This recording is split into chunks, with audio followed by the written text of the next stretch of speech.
There are some who don't seem to like to play well with others. And that comes back to their culture. It comes back to their support level. How much money do they have?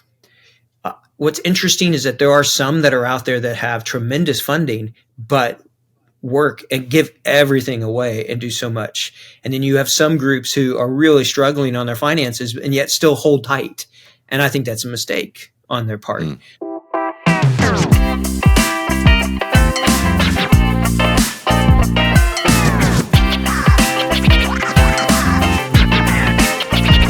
Welcome to the Digital Ministry Podcast. I'm your host, Nick Runyon. And as always, the Digital Ministry Podcast is brought to you by Media Impact International.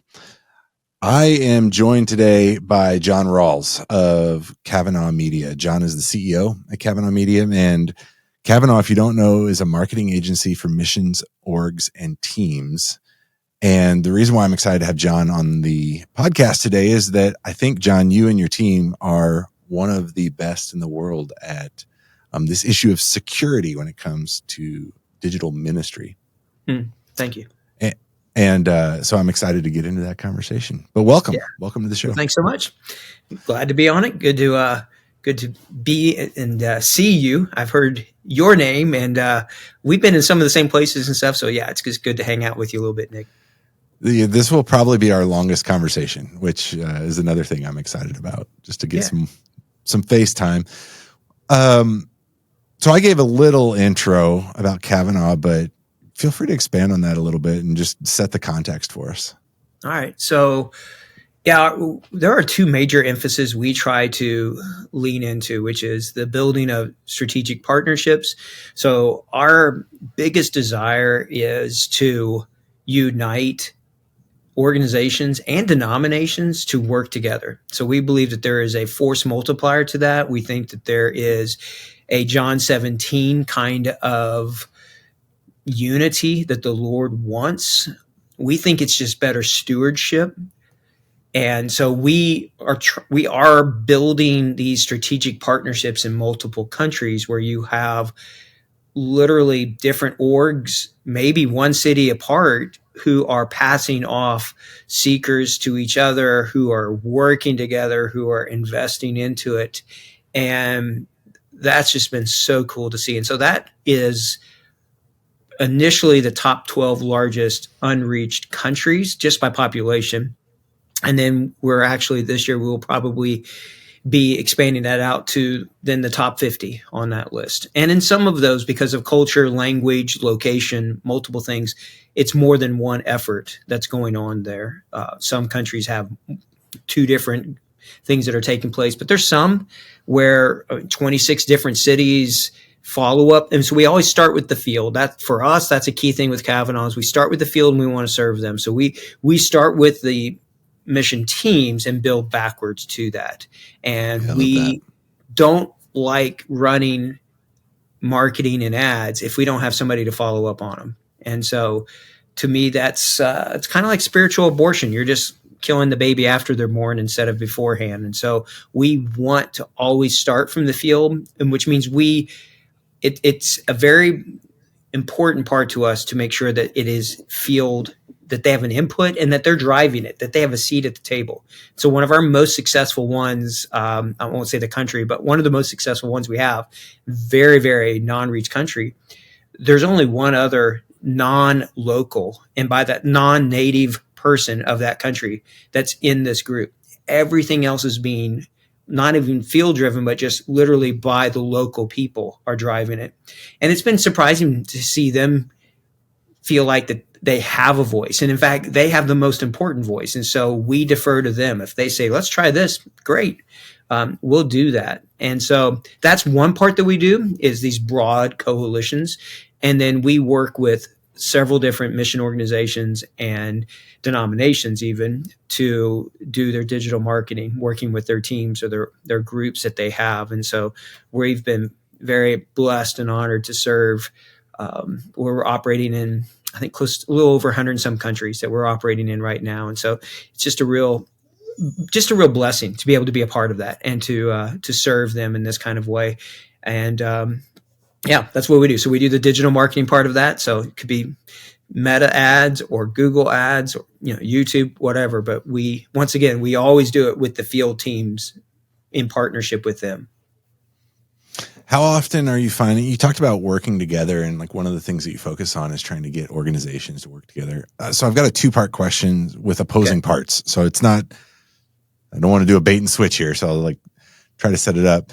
How often do you find that teams or organizations that are coming to you are doing the exact same thing?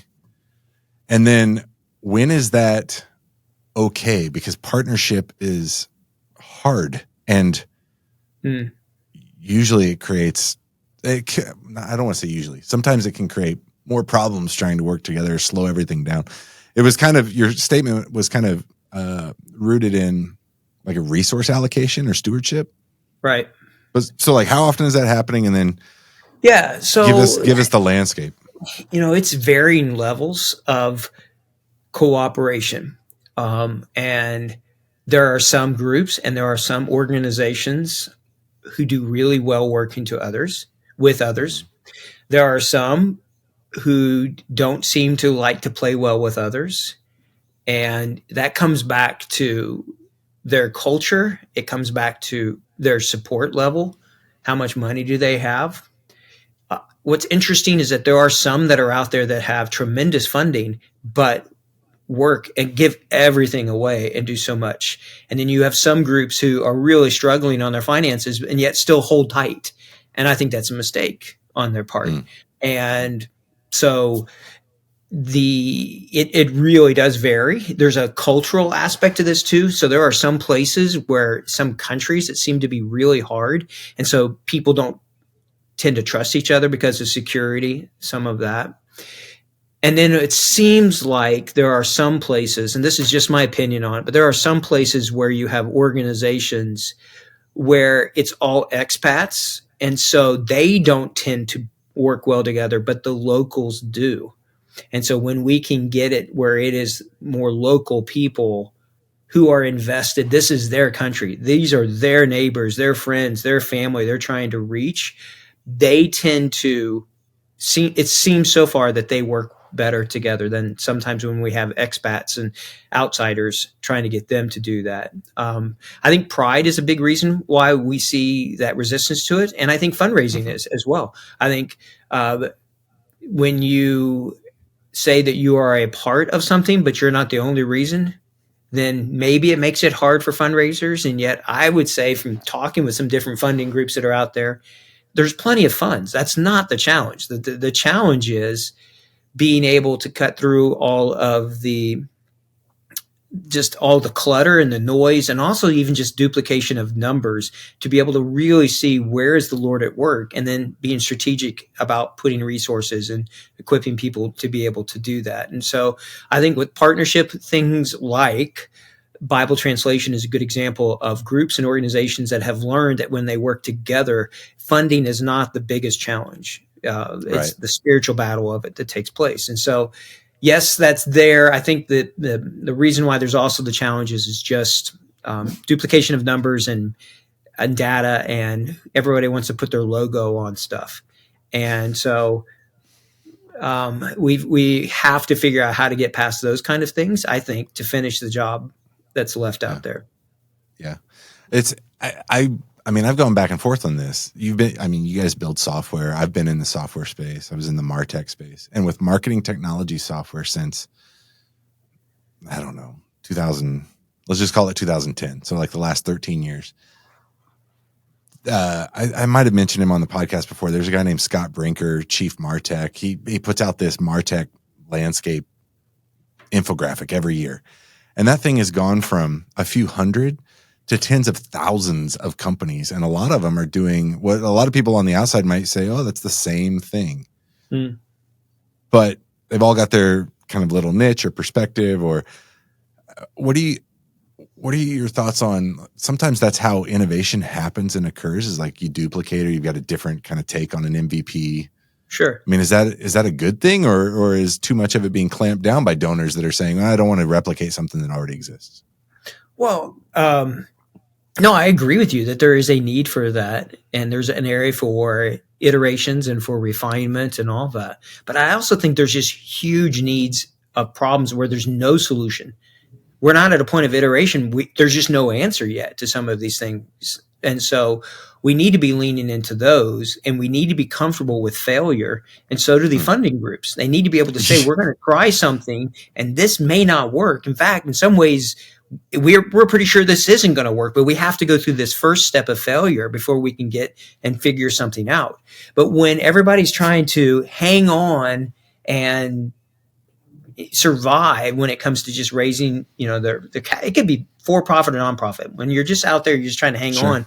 Sometimes people are risk averse, and so they don't want to take chances, and they're not willing to go, hey, we've failed at this. And so one of our biggest partners that we work with, their leader said to me, I want to hear more about what you're failing at than what you're succeeding at. Like, that's going to tell us more about where we need to be or what's coming next. And so I really appreciate that kind of a mindset to it. When it comes to the granular level, it's where you start getting people where they're both using the exact same methods, tools, strategies, everything, but they have to put their Carbon logo copy. on it, and they're running an ad in the same city. I'm like, we can eliminate some of that. And what we can do for us at Kavanah, we don't believe most mission teams want to learn marketing technology. They want to tell people about Jesus. They did not go to the mission field. And like for us, when we worked in Taiwan, we didn't learn Mandarin so I could understand a Facebook pixel. I wanted to tell people about Jesus, evangelize, disciple, see the church born. And so by eliminating those kind of barriers, we believe we're freeing up people to do more about what they actually went to the field to do, where they're gifted. And so staying in your swim lane is a great thing. Finding areas where you can say, we could do this, but you do it better. Giving honor to others in that kind of way, not trying to raise money against them. Those are all things that are really, really powerful in my mind. Yeah. If I'm the guy that builds the bridge from the field to media, do I run the risk of, losing funding or having a struggle to fund that project because I'm not in the limelight? I'm supporting somebody else's success. Yeah. I mean, we live in such a hustle culture where everybody's got to always feel like they're hustling. And so I read a book. I did a sabbatical this summer, and I read a ton of books, and I love to read. And part of it was, I feel like if the Lord is in it, then he has to be the one that's driving this. And there's a lifespan to things. There's a birth to it, but there's also a death to it. And some people are just better at hustling than others. That doesn't mean they're good at their job. That doesn't mean they're actually seeing the results from the field. It just means they're good at telling stories. And you've seen it. I'm sure you have. There's newsletters. Sure. Yeah. I was at a conference here.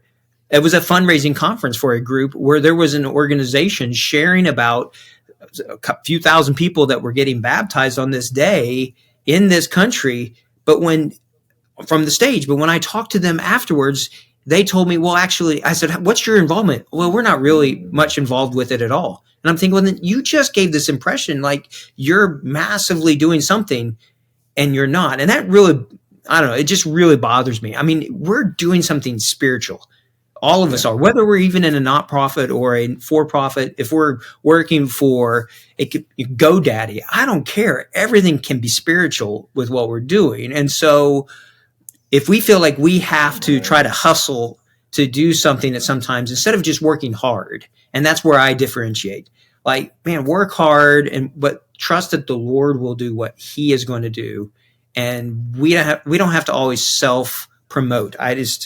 And maybe that's a personality thing or whatever else, but I would rather us go out of business than start trying to throw numbers around just so that we can stick around or whatever else. Right. I think it is part of your personality. So actually I was on the call, a call just before we recorded with a mutual friend. It's like, hey, I got to jump over and talk to John. He's like, that guy, I love him. He's like, some people are always selling and they're always pushing and pitching. He's like, not John. John just like speaks about, what he cares about, what he believes in. So like, it is, I appreciate It hearing is, that. yeah, it is refreshing. And these aren't uninformed questions. I've seen all the stuff that you're talking about, so I Yeah. appreciate you leaning into that a little bit, sharing your perspective. Right. I think one of the things that's interesting to me about the work that you do and your team does at Kavanah is I think you're one of the leading voices when it comes to security. So you've mentioned, a number of countries, places in the world, different teams that you're working with. Security is a big deal for everyone, everywhere. I got an email the other day in the middle of the night. It just happened to be, it was right before bed. It was like 11:30. Pop open my email, which you shouldn't do. I know I should. Yeah, don't do that. But it was like a LinkedIn login attempt, email verification. And I'm like, this is interesting. And it was actually from your neck of the woods. And I logged onto LinkedIn and I looked at so not clicking through that email, I went and anyway, I was logged into some devices in New Jersey and other places. So I immediately dumped all of those, changed my password, went to my email, changed my password there. I used password management tools. Yeah. Very simple, basic, like cybersecurity principles that I see as a foreign concept to a lot of the teams that you're probably working with. I mean, and I'm assuming we've had some of the same, some overlap there. Let me say this. It's been my experience. Might not be yours. No, it is ours too. Okay. So, but you're a very informed and active voice in that space. Tell me about, or anybody listening, what are some things people need to be thinking about when it comes to protecting their team digitally? Yeah. Well, security isn't a switch. So it's not a thing where we can say, okay, you do these three things and you're now secure. There is tradecraft. There are things that we can do both physically and digitally that can help us be more safe. There are things that we can do that can help make it more difficult for those who would wish to do harm or to hack into things. But the level and the sophistication of the attacks that I'm seeing, at least, are unbelievable now. Really? The spoofing kind of attacks, everything. I mean, there is software that's out there that you don't have to click on. Now, these are nation state level pieces of tools. But if you are in a country trying to share the gospel and that country doesn't like that you're doing that, if you're on their radar, you may not be secure. You just may not have, just because you're using a VPN, or maybe you didn't put your actual picture on Facebook, or you used your first and your middle name or whatever kind of things. Come on. No, your phone's probably hacked. Your internet is hacked. There's a country that we work in very heavily. The last month has kicked out 7 workers. And I'm 100% convinced at this point that it's all about the internet service provider that was leaking that information to that government. So, there's certain things that you can do from hackers who are just looking to try to get money or, do something like that versus a nation state, which is a completely different ballgame at that point. Best thing in the world that we tell people to do, and we do it, is we use physical two-factor authentication keys, or UB keys, for every account we possibly can. Now, frustratingly, banks aren't one of those. At least I haven't found them yet. So the banks I use for my company don't allow me to do that.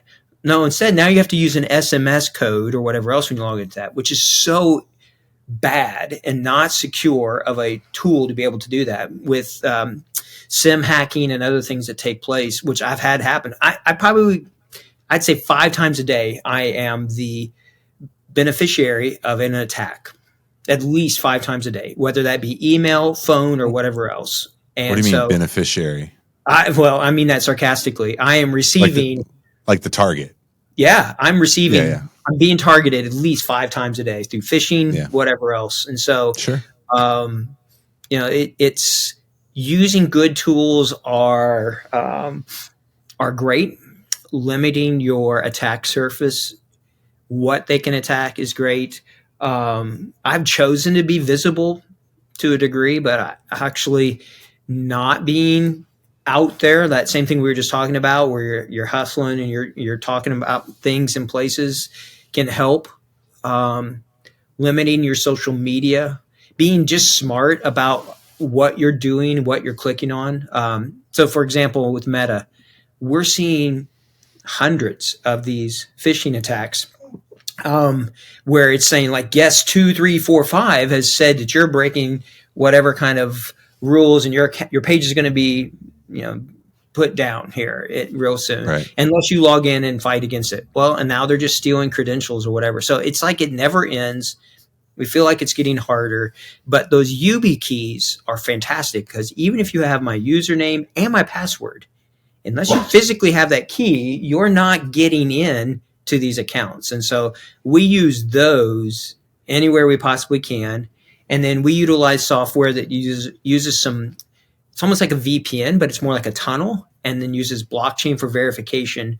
We use it for our most sensitive types of communication. We use Signal a lot as well, but we also use this other piece of software that I don't talk about Sure. publicly. I was at a conference and I shared it, but I just made everybody turn off their phones and everything else while we were in the room to it. But, nothing is bulletproof. I think that's the biggest thing when it comes to security software. And so just assuming that, being very, very careful about what you're saying, where you're saying it, all of those kinds of things are important.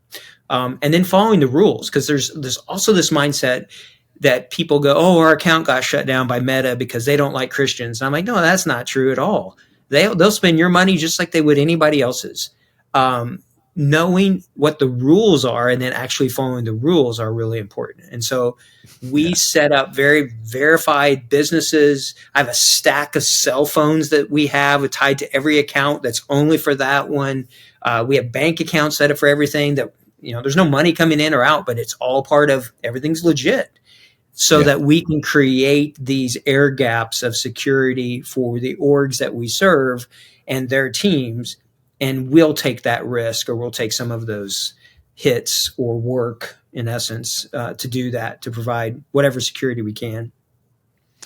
We last weekend with my older boys, we watched that movie. It's been out for a long time. Meet the Parents.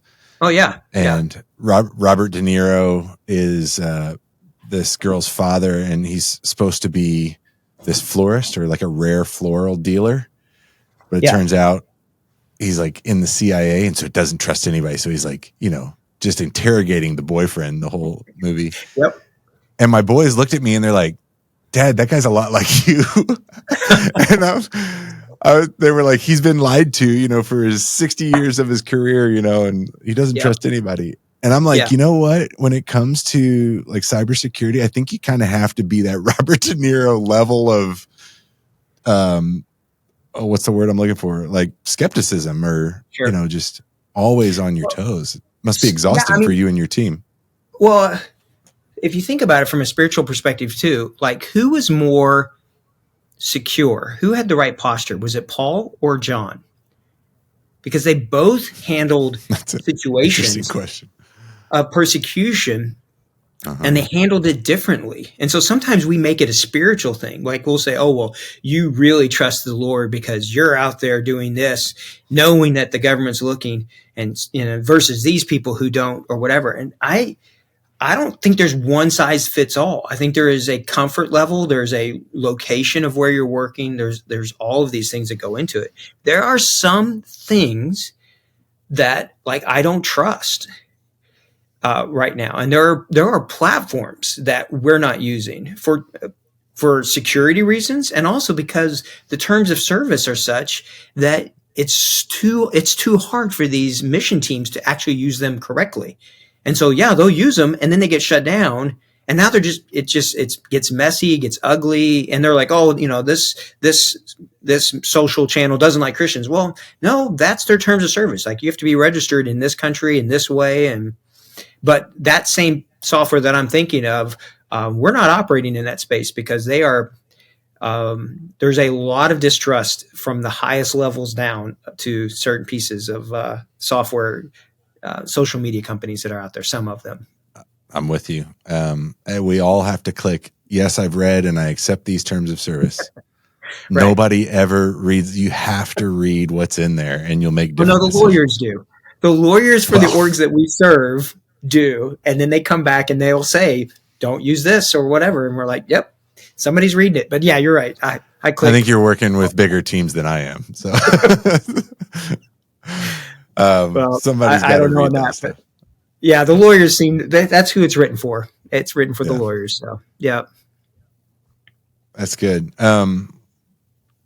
I appreciate what you said about, no, there's a violation here. Like, you violated the terms of service. I mean, say something gets turned off, shut down. I get calls all the time, and you must as well. Like, hey, who can you call at such and such a company and see if we can get this turned back on? Like, what's a team to do? Is it too late at that point?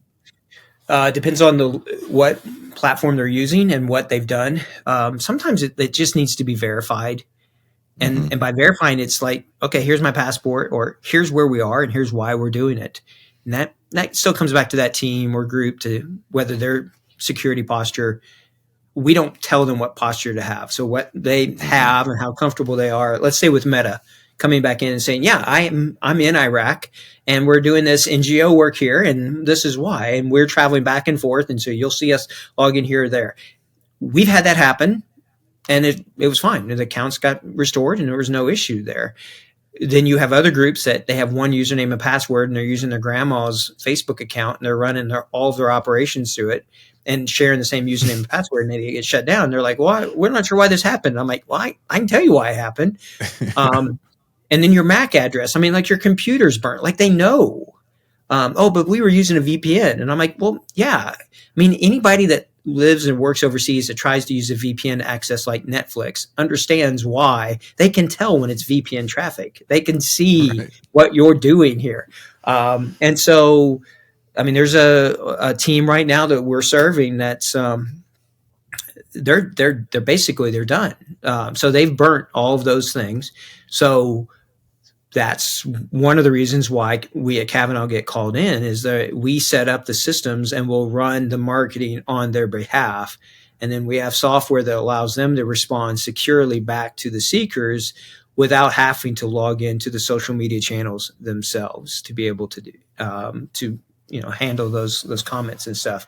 But it creates more work. It's that's part of what we do, is for those kind of people or teams that either don't want to have exposure, or who have done it and then used up all of their get out of jail free cards from doing the wrong things. And it's frustrating to them, I'm sure, because some of this is advice that was given even a year ago, 2 years ago.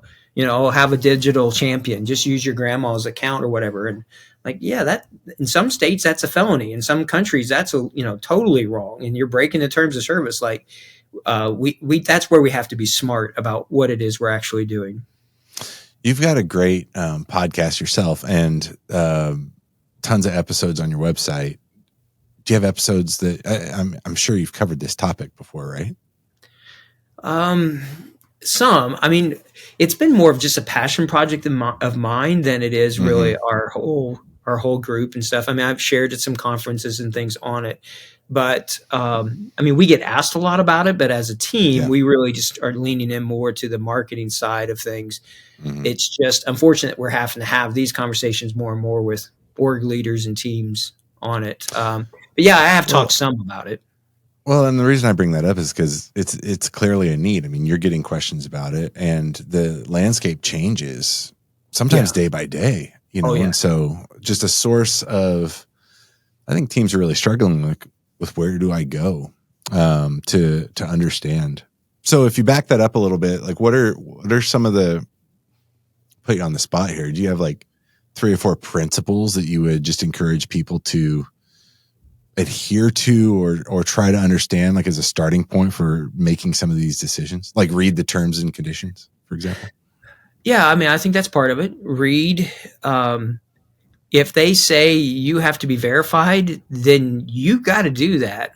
I mean, we had people say, I've been running ads for 4 years now. I never had an issue. That's just because then you haven't been caught. That's like saying, I smoked for 100 years and didn't get cancer. That's anecdotal. That's not, the stuff's written. If you're going to use a Google product, if you're going to use a Meta product, the rules are there. So yes, you need to be aware of them. It's frustrating because they're not enforcing some of their own things, and Sure. the rules are changing a lot. So you might even want to bookmark some of those terms of service and then look through them. So Google, Meta are two big ones. TikTok, we don't operate in. And there's some security reasons why on that one of where we're at. But Meta, we're trying to follow the rules. Same thing with Google. We're really trying to honor the rules while protecting the people that we're serving. And I think you can do that.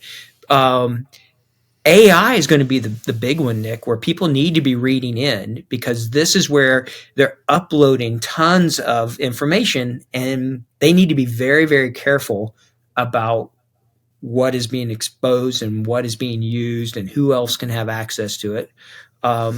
There's some really you're cool, teaching the tool as you use it. Yeah, well, exactly. But it's a wild west, and we've got to be very, very careful with our data and those kinds of very sensitive pieces of information. But then even how you use it. So there's one called HeyGen, HeyGen, which is an AI. It's a really cool tool. I talked about it on my podcast 2 weeks ago. You can make a video. It can take your voice and sample it, and then we'll translate what you said into another language and make the mouth look like you're speaking that other language. It's really cool. On a lot of these, like Synthesia or others, there's specific rules saying if you try to do Christian type of things with it, nope, you're breaking the terms of service. HeyGen, it goes through that and it says, we recognize you might use it for this, and so they're watching, but they haven't explicitly said no. So I do try to read these rules to just see, is this a tool I can use or not? And then who owns the data and where is the data being stored? Mm-hmm. And that's a key thing. And so, yes, it means more work on somebody's part to look through some of this, but I feel like that's what we have to do anymore. Just because something's free doesn't mean that it's secure or the right thing to do. And so there's all sorts of apps where you can upload your picture to it and then look what, here's what you would look like 40 years from now. That's a security nightmare on these kind of things. Who is using that data? Where is it going? And read the rules, try to follow the rules the best you can, bookmark the rules on some of these places that are changing all the time.